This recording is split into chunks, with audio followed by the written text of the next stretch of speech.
गुरुजी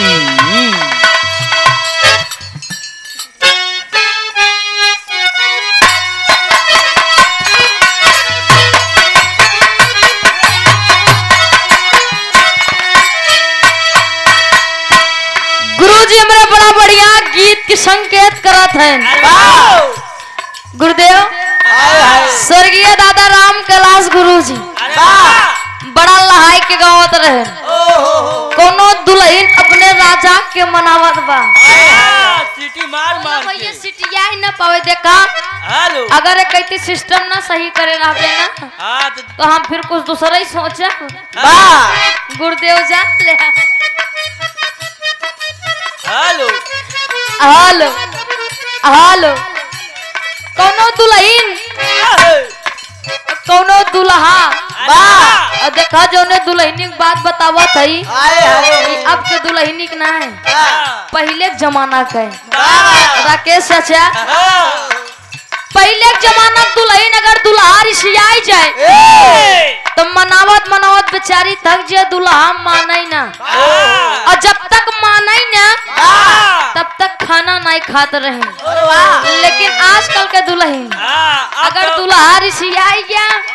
सीधा जाएंगे। आजकल तो नाम रखा थी, कहेंगे ये फलाने ए मिस्टर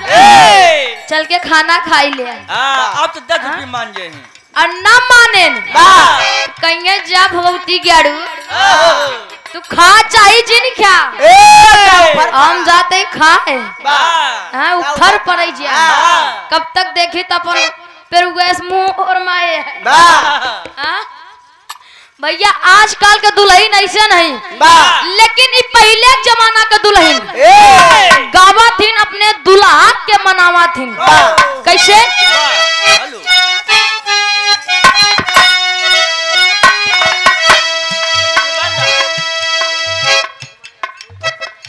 बोला भैया? तबे तो आवाज़ नहीं समझ में आवत बा। अच्छा कैमरा वाले भैया सो है दिया सो। हेलो कैमरा में फोकस करो। हल्का एमो कर आस ना मिल पावत बा। हां थोड़ा एमो करा, इस डिस्टर्बिंग वाह वो है। थोड़ा एमो हल्का एमो घुमा दे बस। अरे साइड डाउन कह दे ओके कह दे हिरन कब कह दे चार सिलवे बजावा आस नहीं मिलता ना इससे बस। हेलो हेलो हेलो ठीक बा। हारन कब दे ये ना समझ पावत रहे। हारन वो दुल्हन का हाथ बता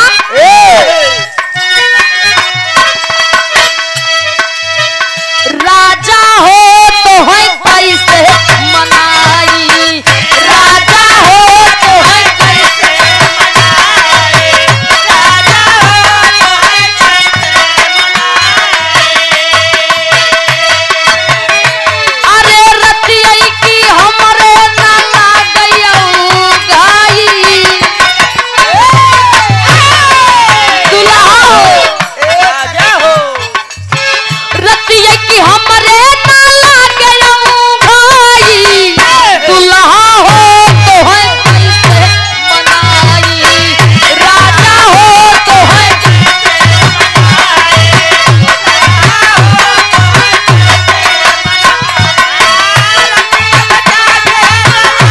अरे दिया रे चाचा दुल्हा हो तो है कैसे मनाए, पोपो हो कैसे मनाए। बितबल पनवा हो आई गई जवानी, बितबल पनवा हो आई गई जवानी, अरे रही रही के रही रही के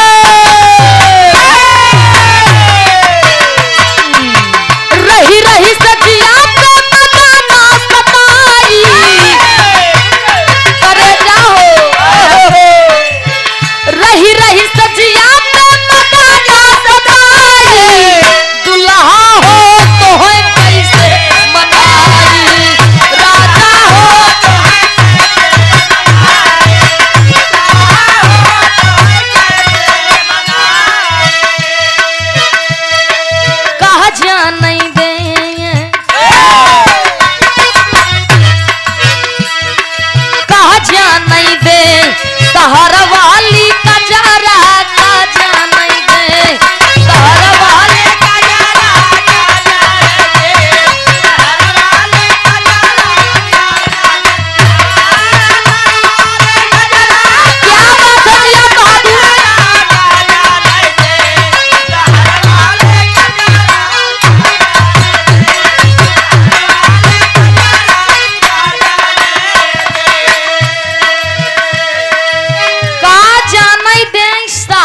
वाली कजरा भैया पहले के जमाना में चाची हरे अमावस्या के दिन कोसम बढ़िया काजर पारे लगावा मौसी हरे ना चाचा मौसी हरे पड़ता ही रहीन बुआ है बुआ हरे आप आदरणीय परम पूज्य परम देव परम सम्मानित आप डॉक्टर मनोज यादव धेराही के पावन धरती से 151 रुपए का महान आशीर्वाद पहुंच के पलगी बा आशीर्वाद के चावा कि हम बच्चे अपने कला में कामयाब रहे कहाँ और का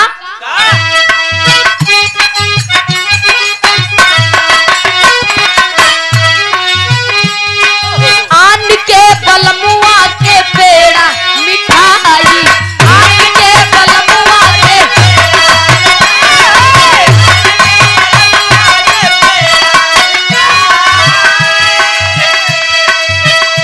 अरे अपने बालम का भी गोए दी बना जा अरे अपने बालम का भी गोए दी बजारा का जाने दे सहर वाली कजरा का जाने दे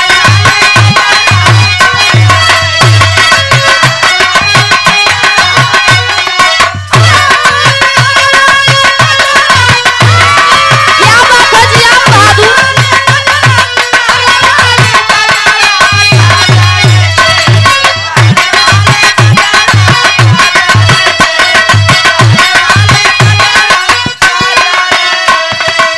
आप आदरणीय परम पूज्य परम श्रद्धेय आप धर्मपाल यादव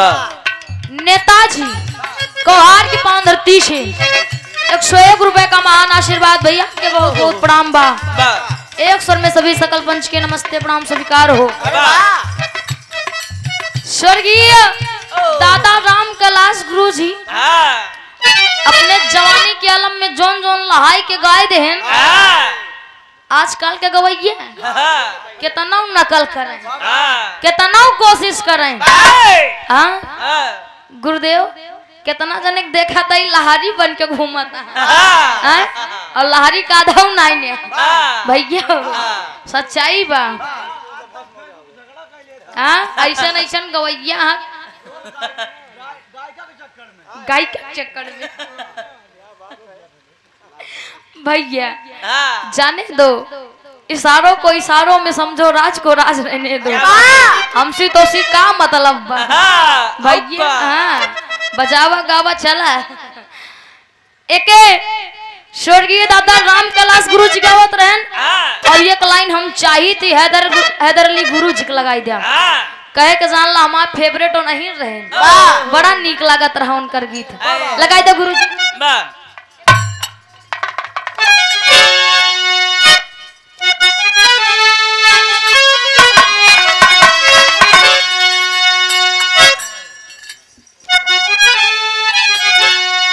स्वर्गीय हैदर अली गुरु जी और स्वर्गीय लाल जी लहरी गुरु जी के लोग बतावत हैं देखा हमार तो जन्म नहीं भरा ना सामने से देखे नहीं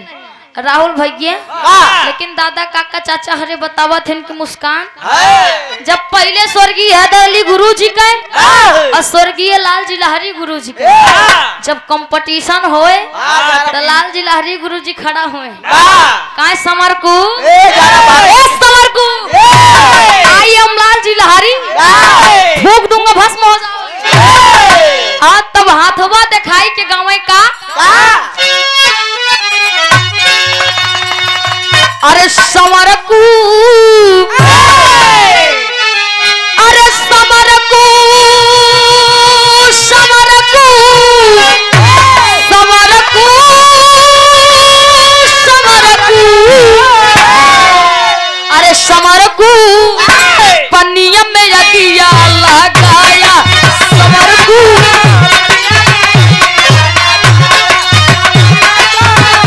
जिया बहादुर जीत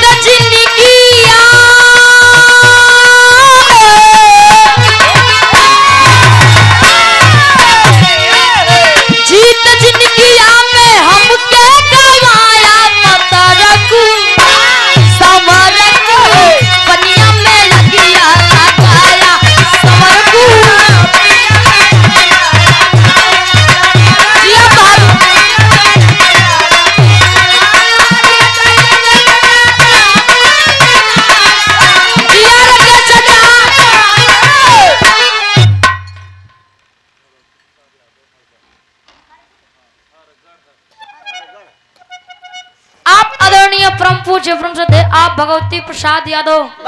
हरगढ़ की पावन धरती से चाचा जी के कर कमलोदर 101 रुपए का महान आशीर्वाद 5 के पलगी बा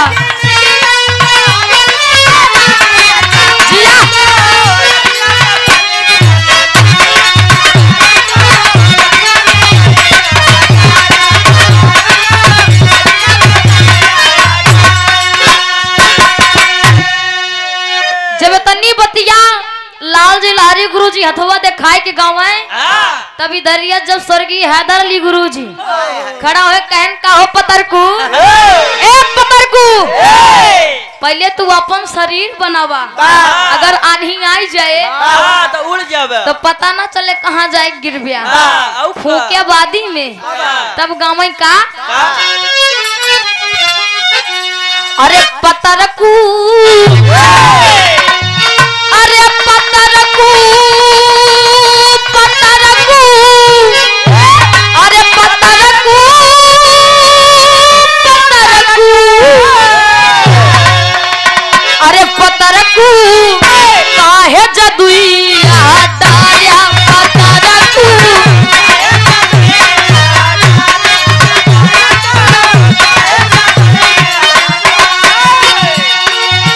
जीत जिंदगिया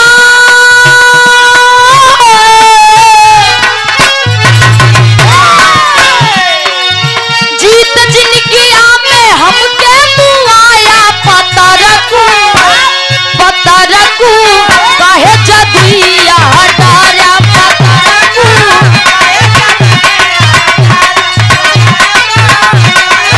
क्या बात है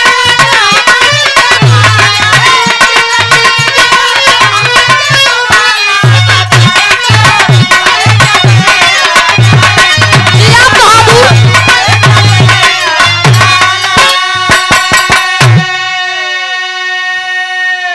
इतक काका हरन के रहा हम चाहत गुरु जी तनी नैके में आई जाए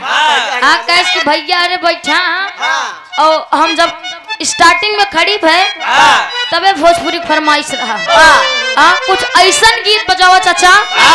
कि ओमे अश्लील न रहा हाँ अब नैके में आई जाए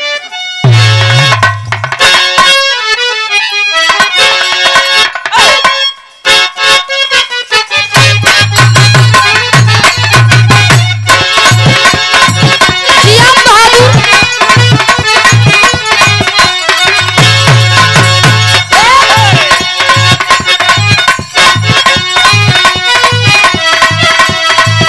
क्या बात है गुरुजी हमरे गीत के संकेत करते हैं और ये गाना एकदम ट्रेंडिंग में चलत बा राहुल भैया अबे जो नाच बराती आए बा यही वाले डीजे में यही गाना बजत रहा हम लोग डीजे के पीछे फंसा रहे सब गाना सुनत रहे भैया बलमुआ बल्लम हाय बल्लम बलमुआ बल्लम है बल्लम हाय बल्लम छील देंगे देला देंगे मुसल्लम बलमुआ बल्लम बताओ बहन चाचा ऐसा ऐसा गाना चल गया है भोजपुरी वाले ऐसा ऐसा गाना निकाल दे यहाँ कि मेहरारू का ऐसा कोनो अंग न होए जौने गाना ना निकला होए गोड़े से लगाए के मोड़े तक मोड़े से गोड़े तक भैया ज्यादा ढोड़िया तोर ढोड़ी ढोड़ी ढोड़ी सब ढोड़ी ढोड़ी है तोर ढोड़ी दूध का कटोरी है हमरे ढोड़िया में दूध रोटी खाइबिया राजा जन्नत में जाइबिया मतलब कितना अश्लील अश्लील गाना कि परिवार के साथ बैठ के सुन नहीं सकते भैया लेकिन कौनो दुल्हन जब अपने ससुरे से लौट के तो अपने राजा से अपने राजा के अपने दुल्हा के अपने सैया के बात अपने सखी से बतावा था का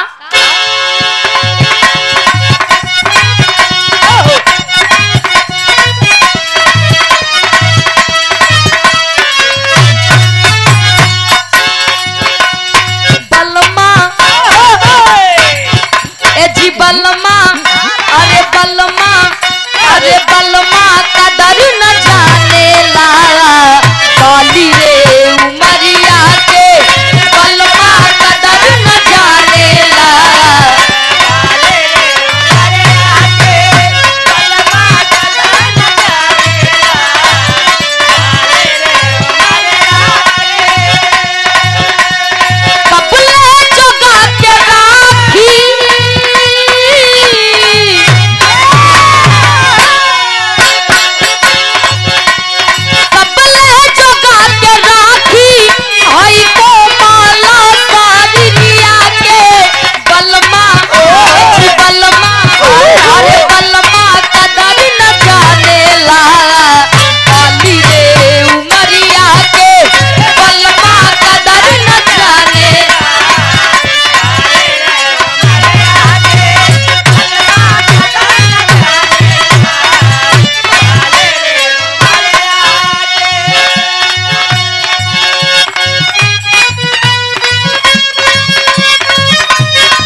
बाबा तार मिजाज समझ में ना आया बा। एकदम बदला बदला 5,000 के साड़ी त्रिभुवन गुरुदेव 5,000 के साड़ी कैसे तार दुल्हा कोनो सरकारी सर्विस है का लैक्मी लिपस्टिक जोन 150 रुपया 500 मिलत बा लैक्मी काजल लेकिन डाले कहाँ से आवत बा ई सब तब लड़कियां पूछत बा का कहे जाना को दिया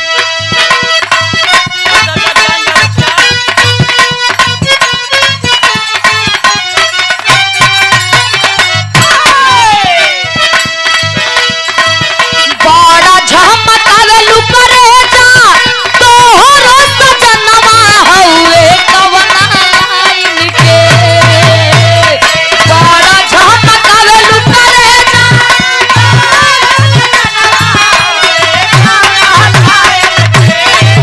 क्या बात है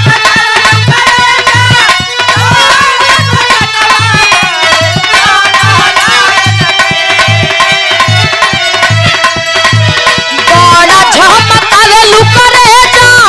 तोहरो सजनवा हउए कवना लाइन के रोज रोज घूमेलू बहजरिया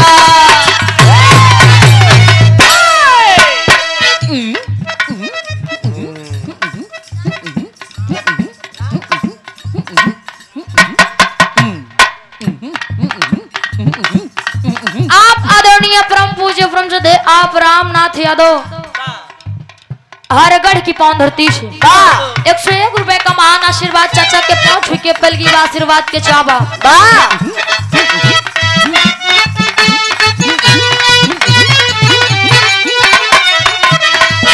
बड़ा झमकावे लुकरेजा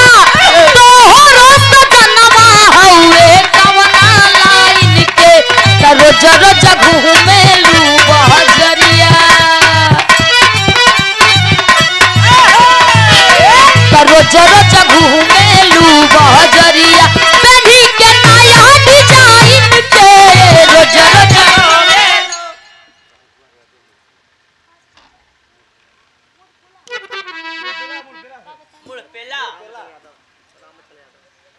आप आदरणीय परम पूज्य परम श्रद्धेय आप राम अचल यादव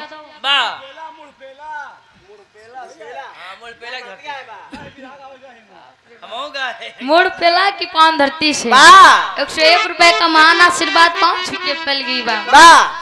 भाई एक स्वर में सब भैया से नमस्ते प्रणाम स्वीकार हो तब दुल्हनिया बतावा था कहे थे काम मार दुल्हा चाहिए जोन काम करे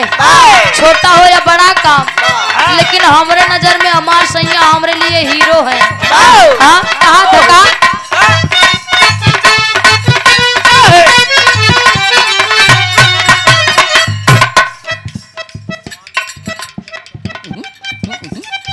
आप आदरणीय परम पूज्य परम श्रद्धेय आप भगवान दीन यादव हरगढ़ की पावन धरती से 101 रुपए का महान आशीर्वाद 5 के पलगी आशीर्वाद के चाबा एक स्वर में सब भैया से नमस्ते प्रणाम स्वीकार हो कहल हमर माने लसैया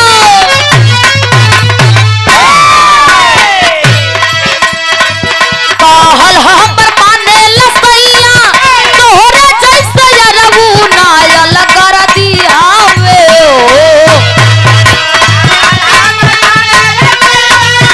जिया बाबू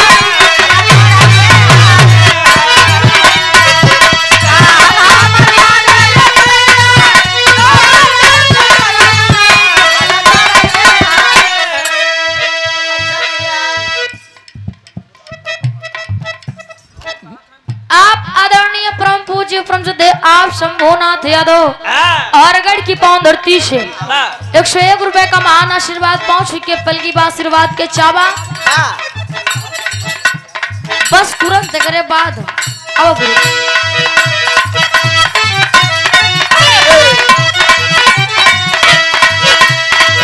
कहल हमर माने लसैया तोहरे जैसे यरबू नायल कर दियावे हो त चलिया किस्म किस्म के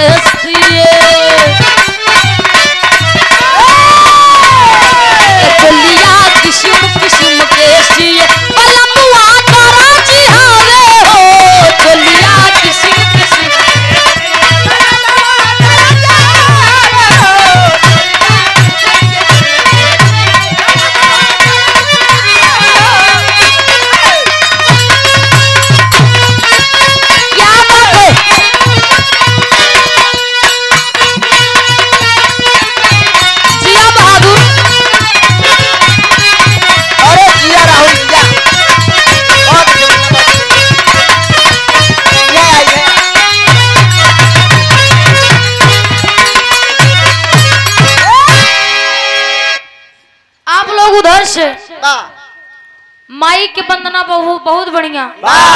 साथे साथे बबुओं के धुन तर्ज, बड़ी अच्छी अच्छी बात। चाचा उधर से बताए कैन मुस्कान जे बड़ी नीक दुल्हन रहा था, ओका मुंह तेढ़ने दुल्हा पावत। कैसे? अब गुरुदेव कहाँ गए, एक ही बात पूछवइया रहे। हम कहे गुरुदेव आप इतना हैंडसम तो गुरुआइन कैसे तब करे मतलब आप इतना हैंडसम फिर गुरुआइन क्यों क्यों बताएं यहाँ की जोड़ सही रहा था। अच्छा क्यों क्यों सही होता नंचू चाचा तहार कैसे हमारे बराबर बा। बड़ी बढ़िया बात बताएं चाचा, अपने मौसी इस सच्चाई है ढेर जगह देखने को मिला था। अगर दुल्हा नीक बा तो दुल्हन ना है, और दुल्हन नीक है तो दुल्हा ना है। भैया अब देखा उधर से बिरहा का फरमाइश बट टाइम बेकार न करब। सर दे किया हो गुरु जी। भोला भैया कहाँ गया?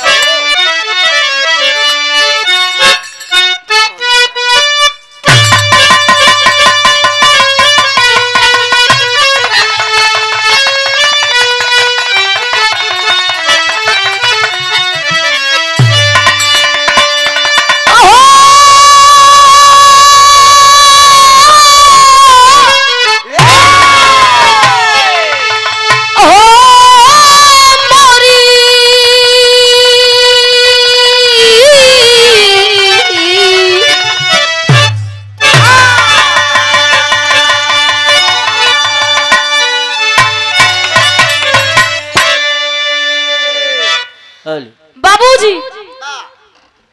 आप सबके बीच में एक बिरहा बा, और देखा बिरहा मैं ऐसे नहीं सुनाऊ। देखा उधर से गुरुजी बड़ा बढ़िया कहानी सुनाए, सती नर्मदा के और सती अनुसुईया के। सतयुग से बहुत बढ़िया कहानी रहा। सतयुग से उधर से सुने, हम इधर त्रेता युग से सुनाई देते हैं। मर्यादा पुरुषोत्तम राम भगवान जब बन के गए माई सीता के लइके, और सीता के रावण लंका के उठा लेगा, तो लंका के तहस नहस कह के माई सीता के फिर से अयोध्या लेके जब राम वापिस आए और राज सिंहासन पे विराजमान हुए। देखा आप लोग के एकदम नई कहानी बताओ। और देखा जो हम सुनावे चलते ही अधिकतर हमारे यूट्यूब पर देख लेंगे हैं आप लोग, जे जोन कहानी गावत मुस्कानों का जल्दी टच नहीं करती। हमेशा अधिकतर अपने कवि जी से हम यह कही कि जे जोन गावत वो कहानी छोड़ के कुछ नई खोज कई हम के। तो जब मर्यादा पुरुषोत्तम राम भगवान राज गद्दी पे बैठे, राज सिंहासन पे विराजमान हुए, वहाँ के राजा बने, तो राजा राम एक ही बात कहन जाय के हमरे पूरे राजधानी में आप लोग देखभाल करा। और जब तक हम यहाँ के राजा हई तब तक कुछ गलत न हो चाहिए, और जे गलती करी ओका सीधा फांसी के सजा मिली। और सब लोग निकल गए उनकर मंत्री उनतरी हेरे देखी कोनो राजधानी में केहू गलत तो नहीं करता बा, हेरे निकल गए। तो बाबूजी एक ही धोबन रही, और बेचारी ओकर पति बहुत पहले खत्म हो गया। विधवा रही, लेकिन विधवा रही जोन तोन रही,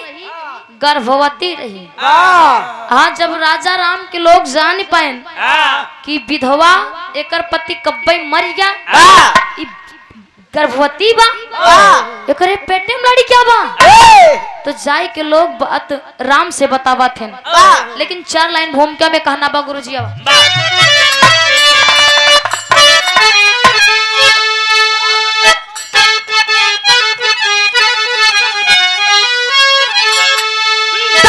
दामन का अपने छुपाते सभी, दोष दूजे का देता जमाना।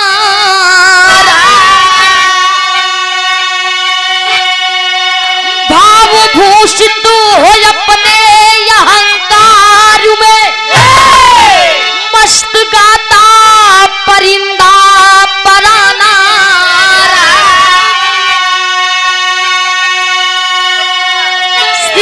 गैरों को देना सरल हो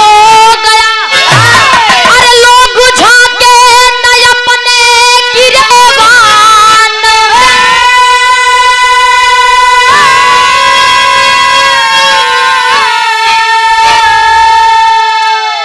विश्वव्यापी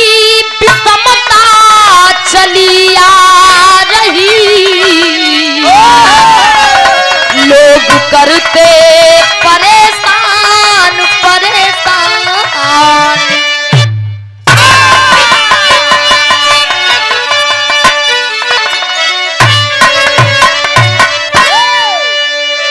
दाग दामन के अपने छुपाते सभी, दोष दूजे का देता जमाना रहा। बाबूजी ये कलयुग में लोग इतना मतलबी हैं, इतना स्वार्थी हैं, जब तक अपन मतलब बा तब तक लोग रिश्ता रखत हैं। फिर चाहे काहे अपन माई होए, बाप होए, भाई होए, भौजाई हो, केहू भी अगर मतलब बा तो भैया बेटवा है, पतोह है, बाप है, महतारी है। और जब वह मतलब खत्म हो जाता है तो रिश्ता लोग खत्म कर देते हैं।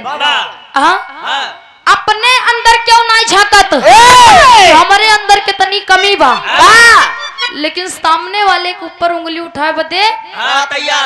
सब तैयार हैं, लेकिन एक का नहीं जानते हैं। अगर केहू के ऊपर हम एक उंगली उठावत ही तो 3 उंगली हमरे और इशारा करत बा कि पहले तू अपन देखा, तो तू कैसे है, अपने गिरेवान में झांक के देखा तोरे अंदर कितनी गलती बा। हाँ, लेकिन लोग एक कलयुग में करत हैं का, सामने वाले देखा थे बढ़िया उफार चुनर गाड़ी में चलता, वो बढ़िया घर बनवाए लीस, एकदम कोट पैंट में चलता बा, देखा था उस तरह उतना मेहनत कर अपना कहीं नहीं सकते, सोची है देखा सरवा पहन के चलता बा, अगर हम नहीं पहने तो इहो को न पहने न पहनब न पहने दे, कपड़ा फाड़ दे। राहुल भैया एक कलयुग से सच्चाई आए, एक आज के जमाना का, लेकिन देखा ही हमरे बिरहा में गजल के भाव लगा था का?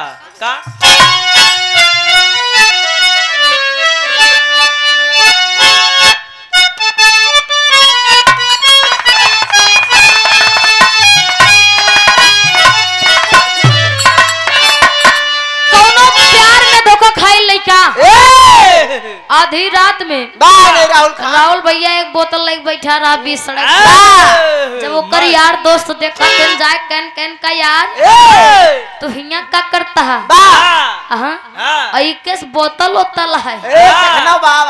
तब वो लड़का रोई के कहे का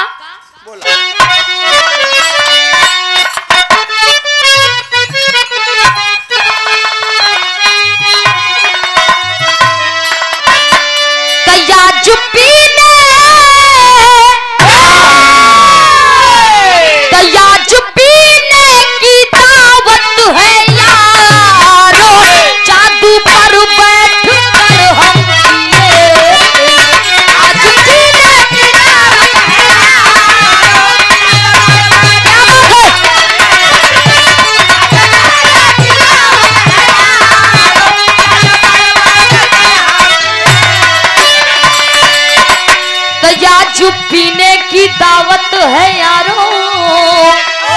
चांद पर बैठ कर हम तो उनकी जुल्फों के छाए में रहकर उम्र भर प्यार से हम जिए, उनकी जुल्फों के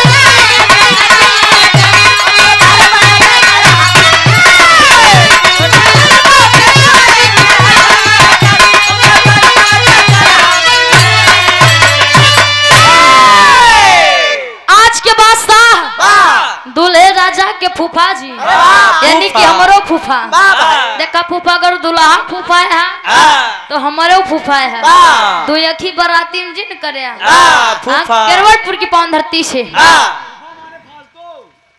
गलत बात जिन बोलिया वाह देखा फुफक जितना खुशी है बाराती में होए वाह। उतना केहू के न होए हाय। भैया हाँ। कहूँ फुफा ऐसा देखे के मिल जाता कि जब बाराती आवत है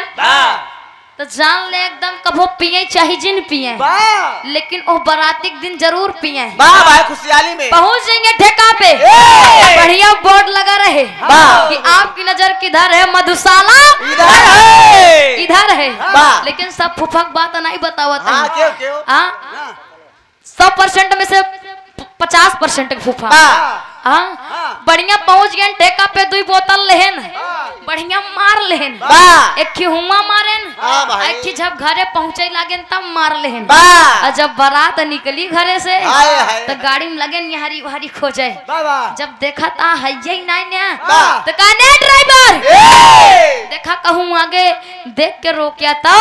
ऐसा होता हाँ? और जब आगे ड्राइवर जाए के रोक दी सुसी फिर लेहन हुआ लेन एक गाड़ी में मारेन एक जब दोबारा 4 लाख गा तब मार लेहन जाके कहने तनी बजा करा अब देखाऊ फूफा वाला रोब चढ़त बा त्रिभुवन गुरुदेव जब मार लेन तब एकदम ताव में आई गए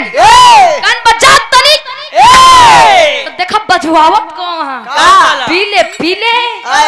ओ मोरे राजा पीले पीले ओ मोरे रानी ओ मोरे जानी भैया और जब नाई बजत पे कहेंगे डीजे वाले बाबू मेरा गाना बजा दे कहीं नए के जमाना फुफक बतावत ही कहेंगे ई वाला लगावा अब बकिए जब नागिन धुन चलई लगे तो जितना व्हाइट कोट पैंट लहाई के आए रहते फूफा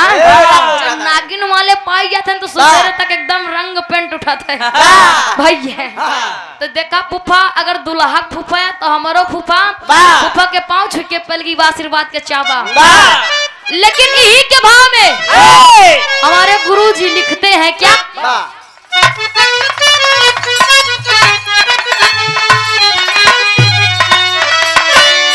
जो लिखा है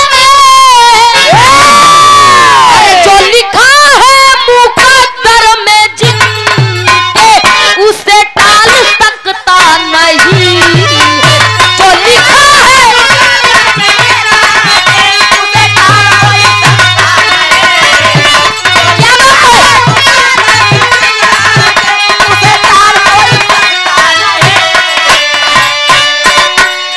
जो लिखा है मुकद्दर में जिनके उसे कोई टाल सकता नहीं है हकीकत ये सच्ची कहानी वो बनती एक अवध राजधानी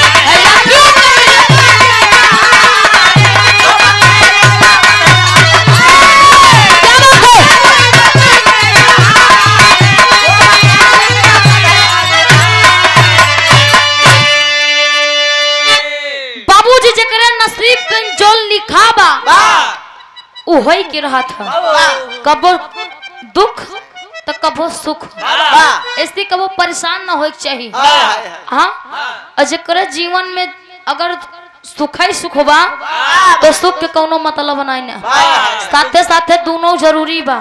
अगर इंसान के सुख ही सुख मिले लगा था तो इंसान के अंदर घमंड आवे लगा था यही से दुख सुख दोनों बराबर जरूरी बा अगर सुख बा आगे चल के दुख आवत बात अपन हैसियत हमेशा लोग के याद रहे लेकिन नजम में कहना बा गुरुजी यही से मेरे कहानी की शुरुआत बा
सभा में बुलाए।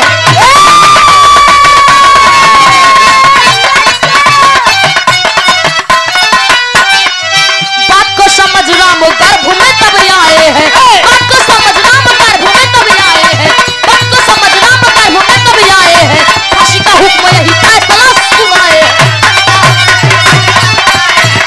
क्या बात है।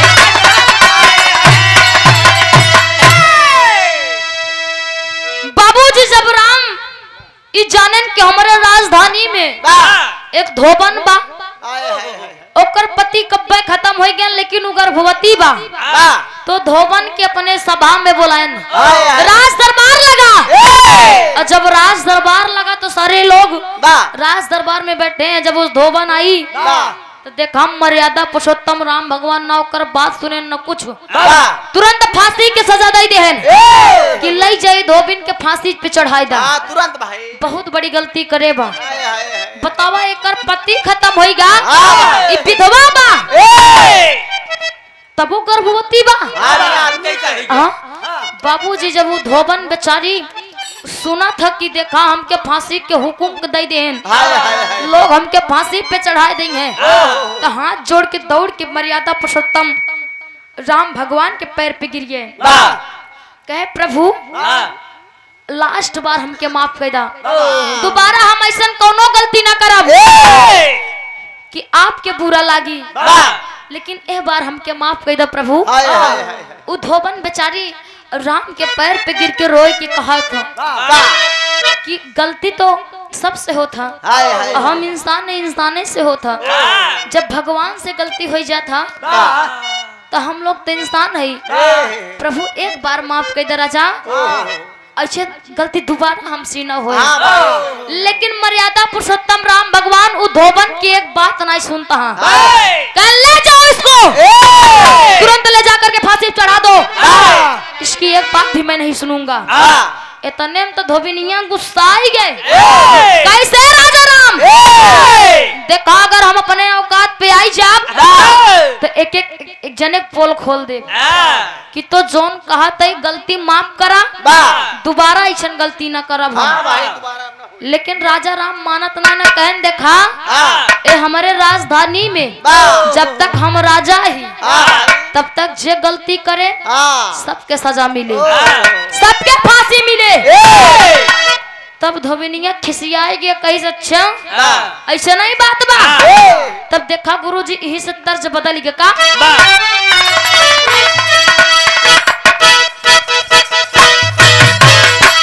क्या बात है।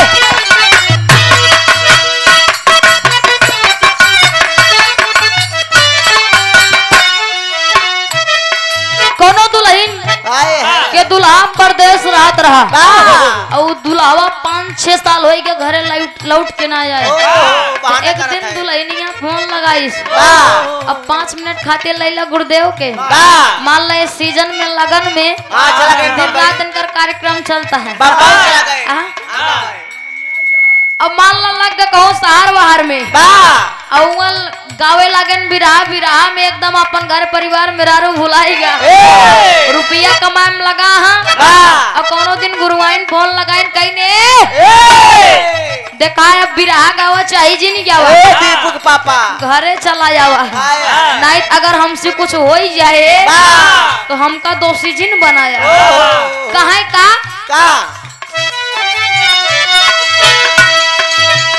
अचरम में दाग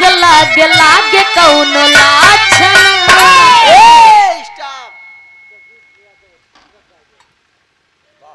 आप आदरणीय परम पूज्य परम सत्य आप जगदीश यादव ट्रक ड्राइवर ढेराही की पावन धरती से चाचा जी के कर कमलों द्वारा 101 रुपए का महान आशीर्वाद पाँच के पलगी आशीर्वाद के चाहवा देखा बतौन चाचा जगदीश चाचा कि ट्रक के ड्राइवर हैं। देखा वाहन चालक कल्याण संगठन इतना मजबूती से लोग बनावत हैं ड्राइवर भाई, इस सरकार से मांग बा फिर चाहिए था के ड्राइवर जरूरी न ट्रक के ट्रक के बस के 2 पहिया के 4 चक्का के लाइसेंस हो चाहिए बस तो कद बहुत हमारा नंचू लाइसेंस हो चाहिए। सरकार से हमार ड्राइवर भाइयों की मांग है कि जैसे बॉर्डर पे अगर कोनो सिपाही लड़त शहीद हो जाता है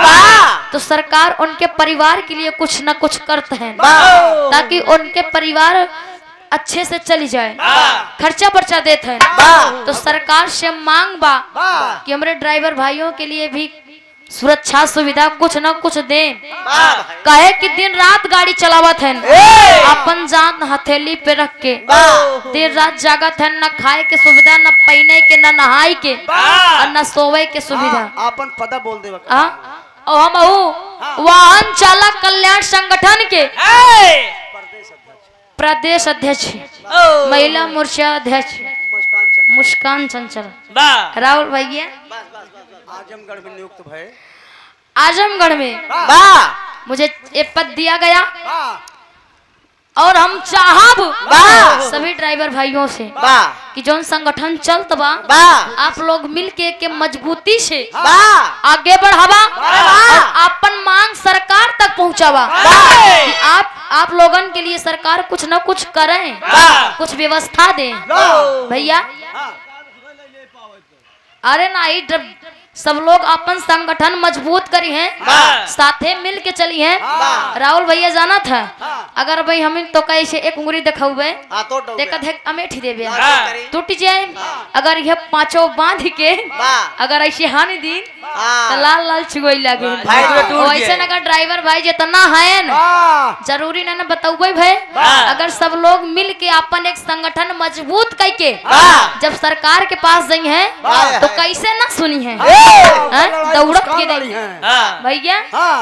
अपन अपने हक अधिकार खातिर हमेशा लड़ाई के चाहिए, पीछे ना भागे के चाहिए भैया। बिरहा पे आइए।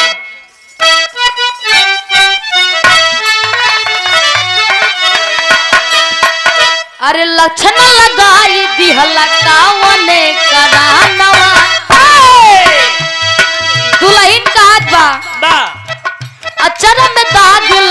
लागे कौनो गाछना, जिनी जब विदेशवा कमाए बाते सजना।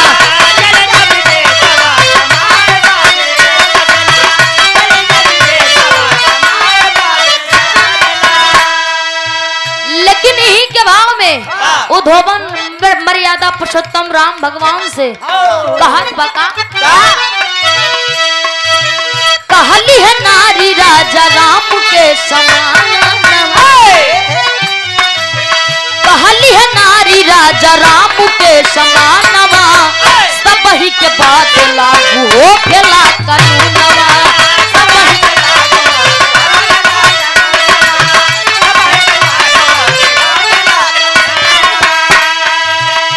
कहे राजा राम अगर तू राजा होगा तो अपने राज सिंहासन के अगर सही सही राजा बना था तो सही सही न्याय करा। अगर कोनो कानून बना था तो सब के लिए बनत, किसी एक के लिए नहीं। और धोबन का हाथ बका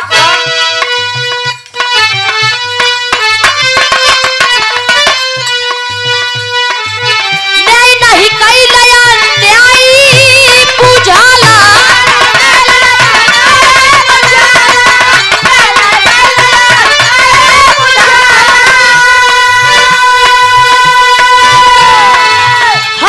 नाही नजर औरो पे डाला,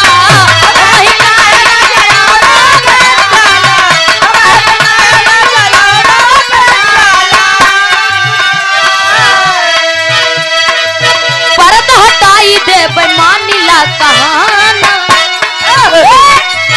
पर्दा हटाई दे बेमानीला कहानवा, सब ही के बात लागू हो गला कानूनवा।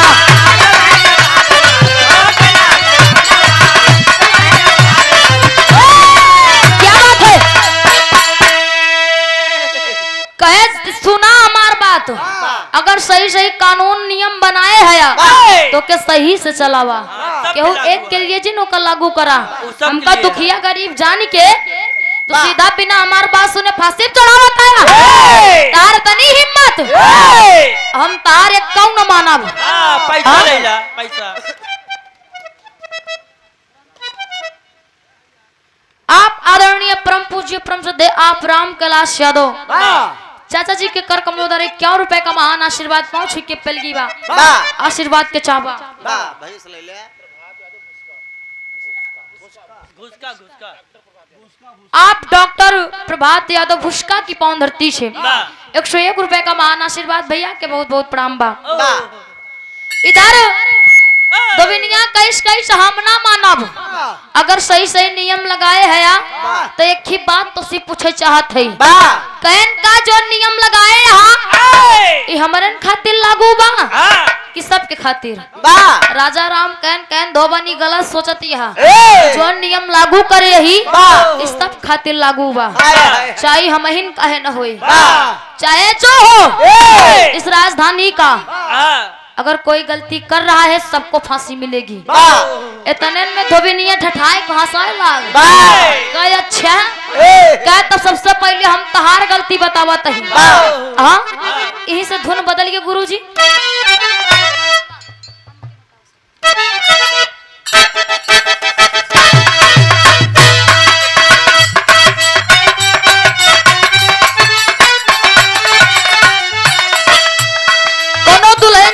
ससुरे से नहीं हरे लौट के आए तो कर सखी सहेली जाए के पूछे कहे सखी कुछ बताऊ जीजा कैसे हैं तो के माना थे कि नहीं तब दुल्हनिया बतावत बका हमके बतावा सखी ससुरे के बात हो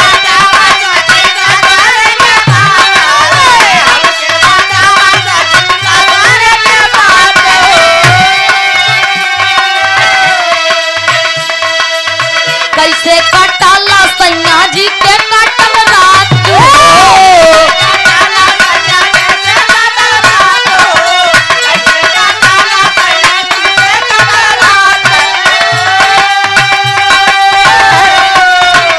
हमके बतावा साथी ससुर के बात हो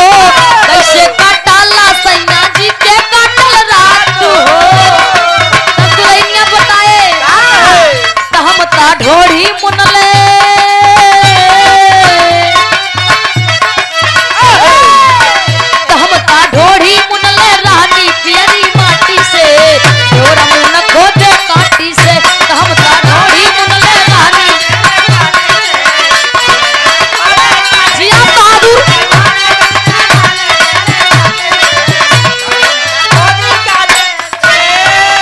लेकिन ही के भाव में उधोवन राजा राम की गलती बतावत बा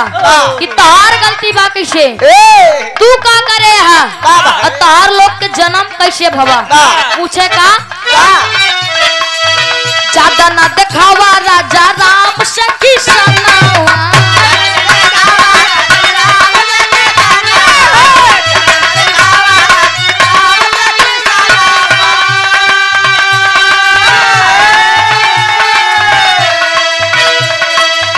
कराई जहार अपने पिताजी के नामावा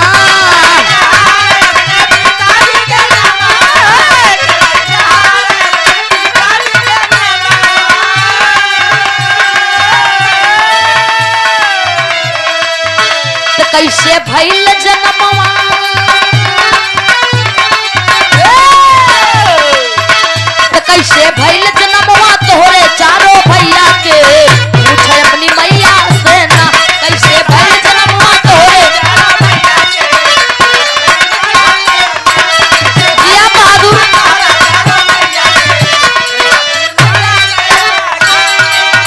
कहन तू बतावा तहार जन्म कैसे भा तोरे चारों जने कहे तार माई बाप के हैं मालिन महतारी तार कौशल्या है बाप के हैं राजा दशरथ हम तो सिर्फ पूछत है बतावत है पहले बंद में तब बतावे का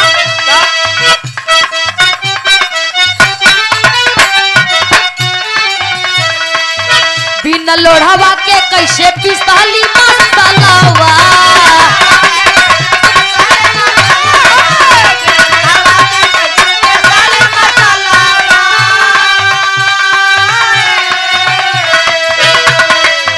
दशरथ न पूछत रहले बात बनी डालावा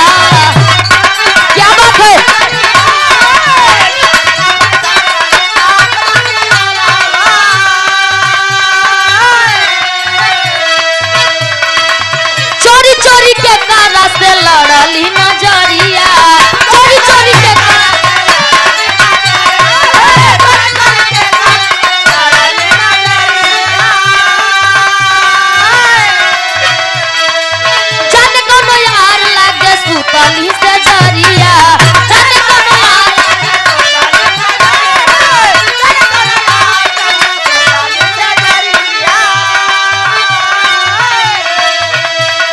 गहन माघ महीना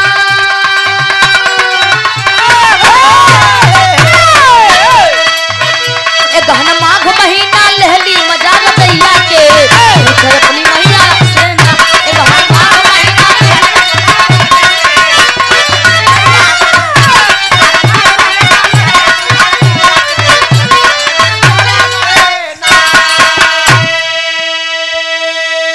कहीं तू बतावा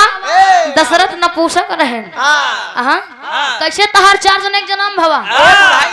कहूँ खीर खवा के लड़के पैदा होते तो चूतिया समझे जाए के अपने माई के लिए आए किया पहले उनका फांसी चढ़ावा फिर तू चढ़ा ओकरे बाद हम चढ़ा लेकिन देखा जब इतनी बतिया मर्यादा पुरुषोत्तम राम भगवान सुने तो शर्म से उनका सर नीचे झुक गया। जब उनका सर नीचे झुक गया तो ही बगलिए माई सीता बैठी रही देखा यहाँ कि हमारे पति के एक धोबन इतना बेइज्जती करत बा राज दरबार में इज्जत लेत बा तब तक खड़ी हुई के डांट पड़ी कि ये धोबन अरे तो के लाज आवे चाहिए इतना घिनौना काम करे हऊ तार पति खत्म हो गया विधवा हो गर्भवती है अबे उल्टा हमारे पति के सीना चोरी करती है राज दरबार में इज्जत लेती है चोरी ऊपर से सीना चोरी तने में धोबिनिया कई सब न का देखा अबे तक तो हमार राम की फंसी रही अब इनका ए पीछे माई कहीं नहीं सीता देखो हमार राजा राम का फंसी बा हमारे दूजने के रहा दिया अगर तू बीच में फंसबू तो जान ला फिर तोहरो धोवाई छे भैया कही दे लेकिन देखा सीता मानत नहीं ना कहीं देख पहले बोले कि तमीज सीख मेहरारू होई के अरे कुछ तो शर्म कर धोबिनिया कैस लागत तू मनबू ना लग तोहसी पूछत है तू बतावा इस धुन बदल ये गुरुजी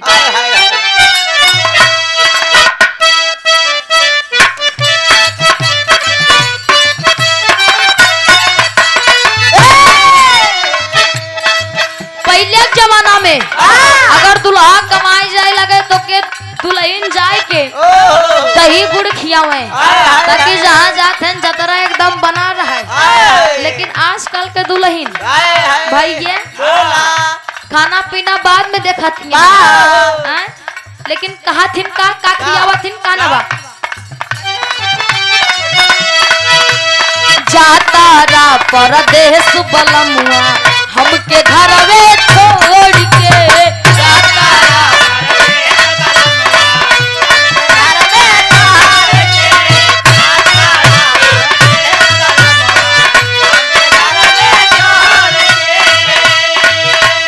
जाता रा परदेश बलमुआ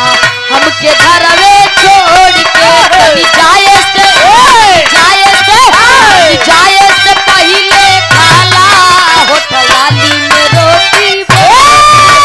जाए से पहले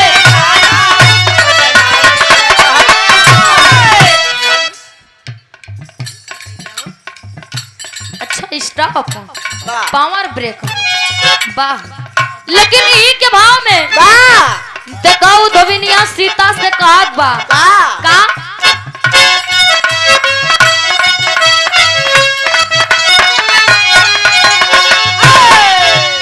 नहकई सीता बीच में हमरे आके दिहलू बोल हो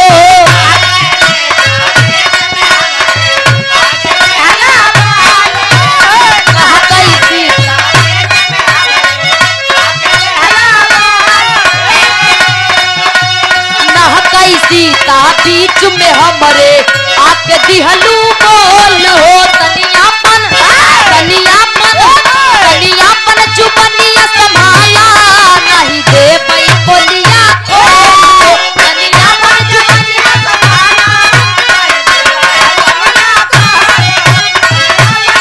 क्या बात है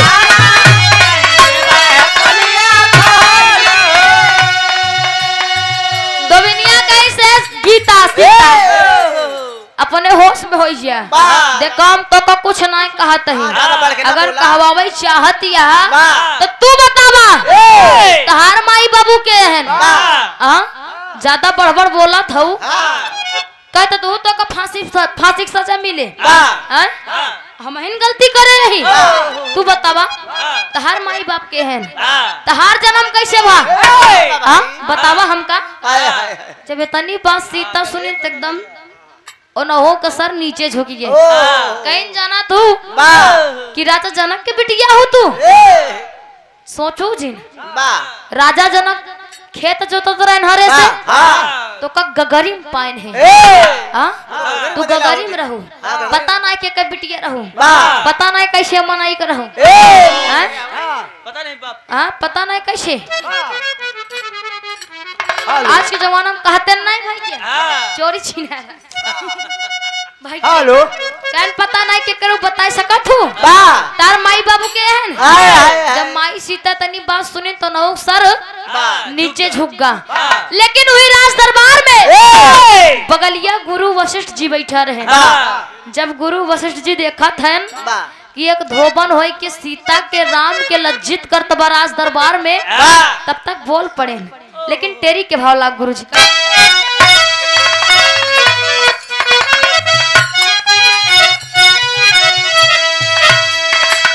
अरे धोआइल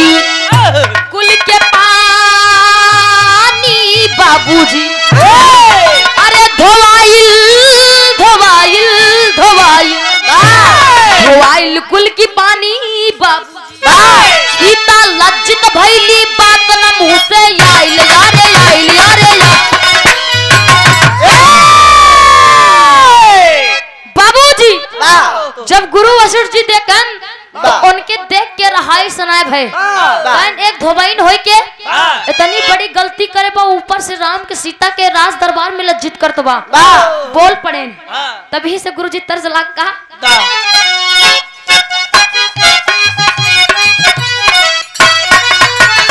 कोनो लड़किया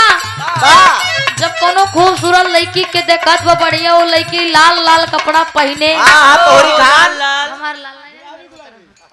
लाल लाल कपड़ा पहने जब रोड पे जात बा तो वो लड़का देख के कहत बका गोरी तोरी चुनरी बा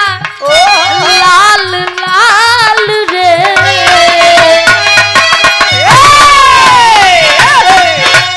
गोरी तोरी चुनरी बा लाल लाल रे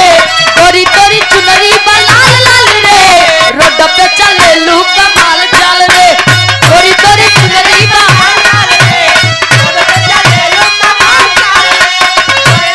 जिया बहादुर लेकिन ही के भाव में गुरु वशिष्ठ जी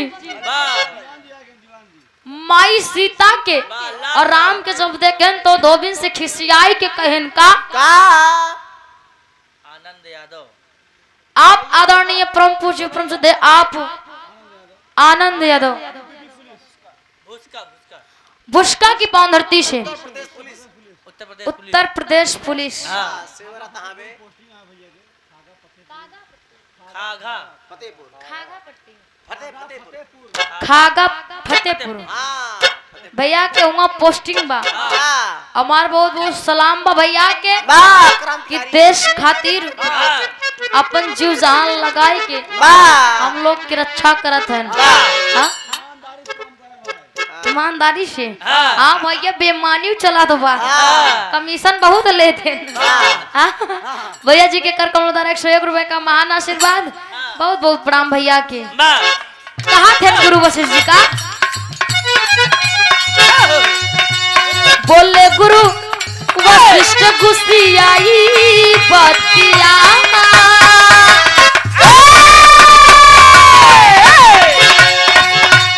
बोले गुरु वशिष्ठ गुस्सियाई बतिया नारी होके या वे नलजिया बोले गुरु वशिष्ठ गुस्सियाई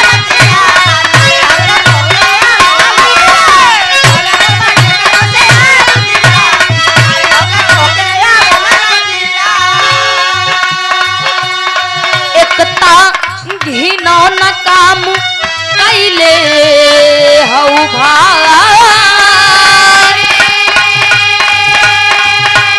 ऊपर से राम जी के देत हऊ गारी देत हऊ गारी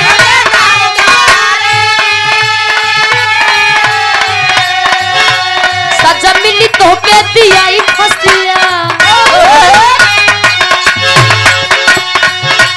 सजा मिली तोके दिया फसिया नारी होके तोके या बना लजिया सजा मिली तोके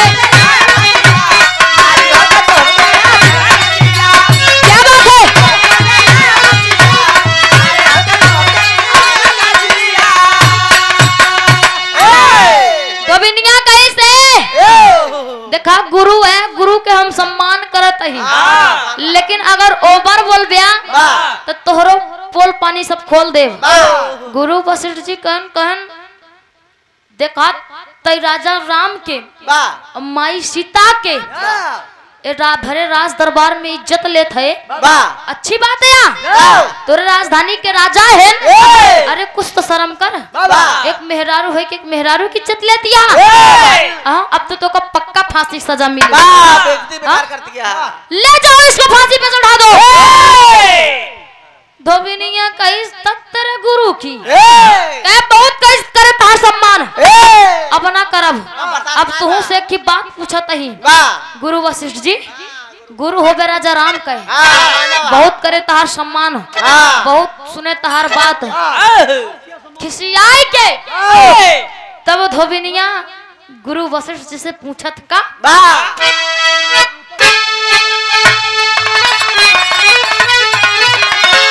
अरे कहन लगी है नारी तब ललकारी सभा मझारी में, अरे कहन लगी है नारी तब ललकारी सभा मझारी, अब गुरु वशिष्ठ जी आई तोरो बारी सभा मझारी।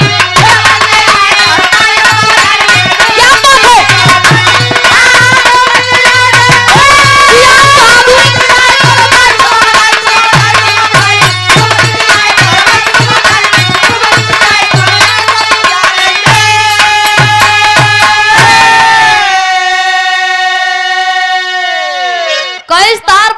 सम्मान। अब सुने बर्दाश्त के बाहर बा, अब तार हमें कब बात न सुना, बहुत सुनाई ले है। हम तो सिर्फ पूछत ही, पूछे पहले बंदे का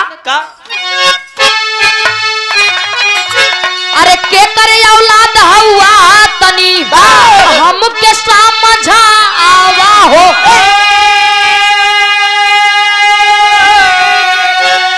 अब माता पिता के नमवा अपने हम के तनी बतावा हो,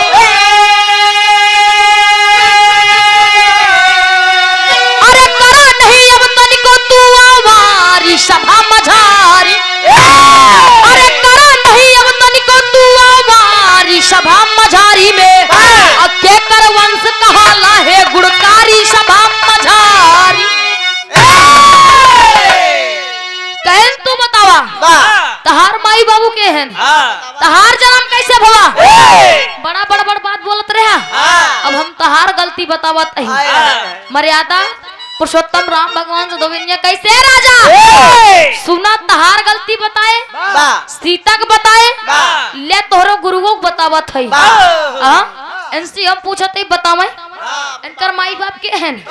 कैसे जन्म भा, बाबूजी जब तनी बतिया सुने गुरु वशिष्ठ जी बटोरी जाए नहीं से और नहुक शर्म से नीचे सर झुक गया। धोबिनिया कहीं नहीं जानते हैं, अपने माई बाप का नाम नहीं जानते हैं, हो गया तार कह राम सुनत रहा इनहुक गलती बतावा तही, कह ले तहार जन्म तहार भवा है, नाम तोरे महतारी बाप का हम बतावत ही कि तहार जन्म कैसे भवा, तहार माई बाप के हैं। आला के भाम धोबिनिया बतावत हका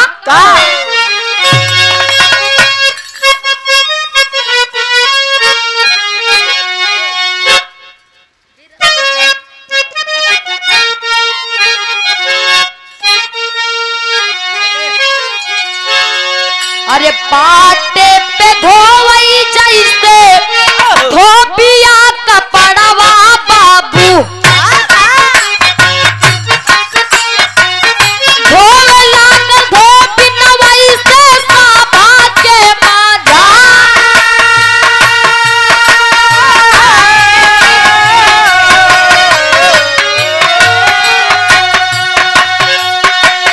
सुना गुरु वशिष्ठ मुनि आपनौ जन्मवा दाता,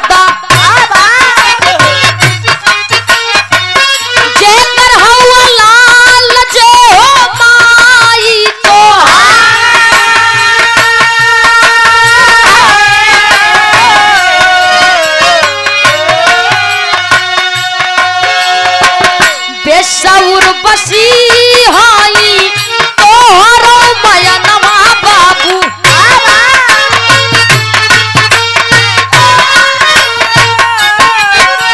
बेसौ के पाती बाबू रहले अपार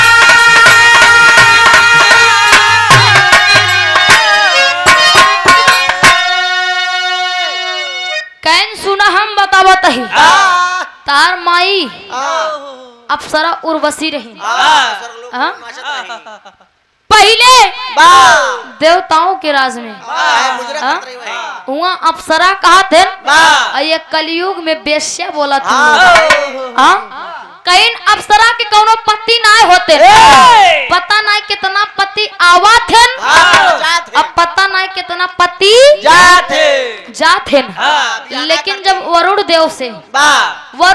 से जब अप्सरा उर्वशी के नैन से नैन लड़ा प्यार भवा और वही प्यार से तहार जन्म भवा जा तू अपने महतारी के लिए आए क्या उनके फांसी चढ़ावा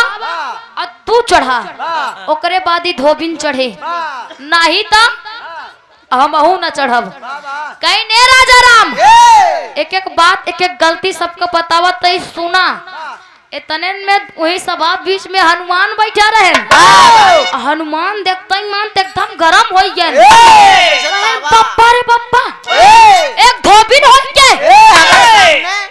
मर्यादा पुरुषोत्तम राम भगवान के श्री राम जी के और माई सीता के गुरु वशिष्ठ जी के भरे दरबार में राज दरबार में लज्जित कर तबा इतने में अपन गदा लाई के दौड़े नौका मारे गोविंदिया कैसे हनुमान जहाँ खड़ा है वही खड़ा रहा मतलब ना तोसी हमसी कौनो मतलब नहीं देखा तोसी कौनो बात हमार ना फंसी बा हम नहीं चाहे कि तू बीच में आवा हाथ जोड़ते जहाँ बैठा रहा चुपचाप जाए फिर हुई बैठ जाए अगर हमसे बोले ऊपर तो फिर जान ले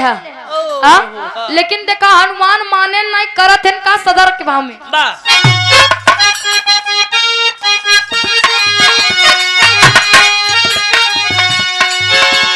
गोधवा में लाल हो के उठे का पिराई गोधवा उठा के दौड़े धोबन के आगा प्रभु जी के कैली हमरी बड़ी बदनामिया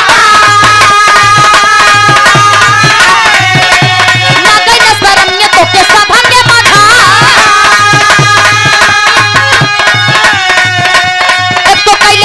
तुझे बोलत हुए बोलिया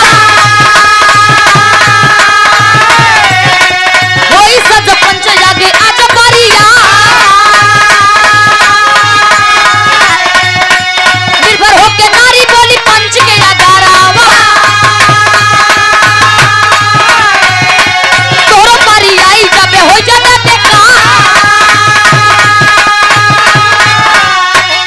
अरे सुपवा बोलै देखा चलनिया आज करे बहुत छद दिए कराता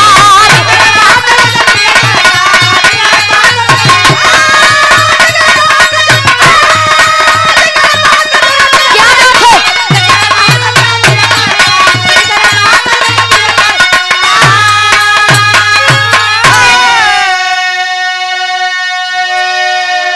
जब हनुमान गदा लेके दौड़े धोबन के मारे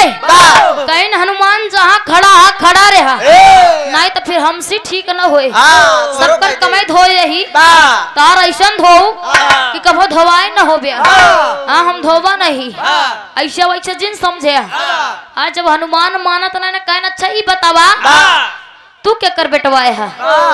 तार बाप के हैं चलो मान लें कि अंजनी यही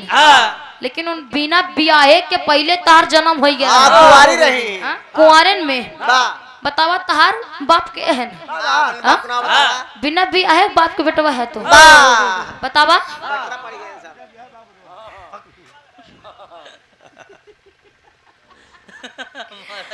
कहे जान लिया लोग बतावा थे कि शंकर भगवान गए पानी मांगे अंजनी से, और जब पानी लेके निकले तो जाए उनके काने में फूका थे।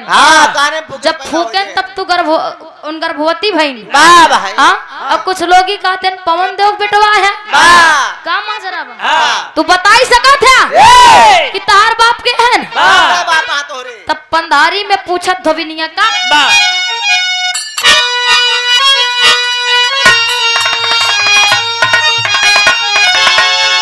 सुना है कपिराई, अरे कुंवारी रहली तोहरी माई, तो कैसे होई गईली जाना मावा बतावा पीरा।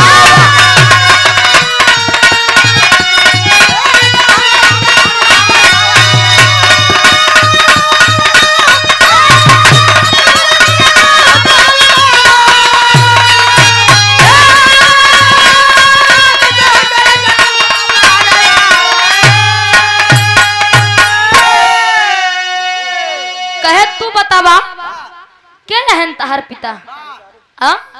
बिना भी आहन के कुंवारी रही नंजनी। बाबूजी तनी बात जब हनुमान जी सुने तो नौ शर्म से सर झुक गए। तब धोबिनिया बतावा था का अरे शंकर सुमन केसरी नंदन कहे लता बलो गावा।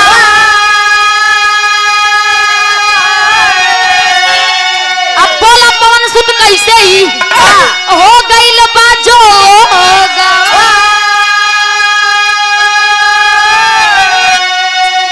अरे बिना मर्दवा के कैसे अरे जन्मवली बीरवा। अरे बिना मर्दवा के कैसे अरे जन्मवली बीरवा।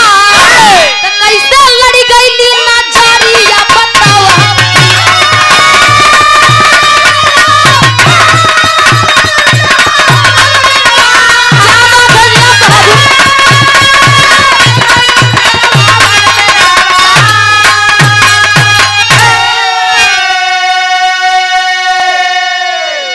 धोबिनिया कहिस तू बतावा शंकर सुमन केसरी नंदन कहेला लोगवा। अब बोला पवन सुत कैसे ही हो गईल बजोगवा। तू बतावा उनहु के जब शर्म से सर नीचे झुक गए राजा राम ओ धोबन के बरी करें। वो धोबन हंस के अपने घरे गए और इधर जितना जने रहें जैसे पाटे धोबी कपड़ा धोवत है सबके पानी उतर वैसे राज दरबार में वो धोबन सबके धोई दी बाबूजी। और अपने फांसी के सजा से मुक्ति हो गए अपने घरे। ई से मार कहानी खत्म बा। लास्ट में भी अपने गुरु घराने के परिचय देता कौने फुलवारी के फूल बा कौने गुरु घराने से ताल्लुकात रखा का।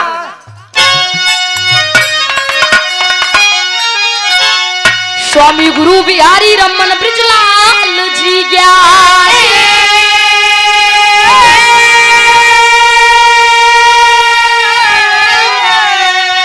अरे सूर्य भानु कवि जी गए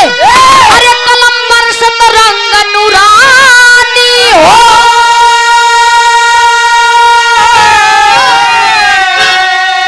धोवाइल कुल की पानी बाबूजी मुस्कान चंचल जी के दहीने दुर्गा महारानी धोवा।